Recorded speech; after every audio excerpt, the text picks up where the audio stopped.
Le chauffage, c'est tout au gaz. Mais depuis quelques mois, il a un nouveau réflexe. J'ai plus tendance maintenant à vérifier le niveau de la chaudière. On voit qu'il est quand même assez bas et même parfois à le baisser un petit peu pour diminuer notre consommation. S'il souhaite réduire sa consommation, c'est parce que ses mensualités ont fortement augmenté récemment. Elles avaient été calculées à un moment où le gaz coûtait moins cher. On était à un peu plus de 170 €, on est à plus de 250 € par mois maintenant. Le kilowattheure atteint désormais un prix supérieur à celui de janvier 2024. Le tarif du gaz s'est envolé depuis juillet. Comment l'expliquer ? Premièrement, cet hiver est plutôt froid, ce qui augmente la demande.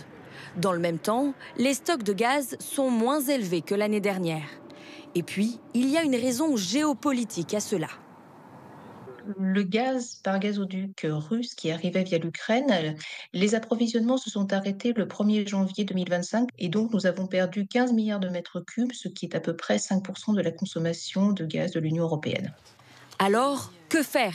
Si vous êtes depuis longtemps chez le même fournisseur, comparez les offres. D'après ce professionnel de l'énergie, vous pourriez économiser jusqu'à une vingtaine d'euros par mois. Effectivement, ça peut valoir le coup de régulièrement, surtout en ce moment où les prix de l'énergie varient beaucoup, de vérifier tous les ans ou tous les 2 ans qu'on a toujours un bon contrat. Pour changer de fournisseur, plus besoin d'attendre. Les offres sont désormais sans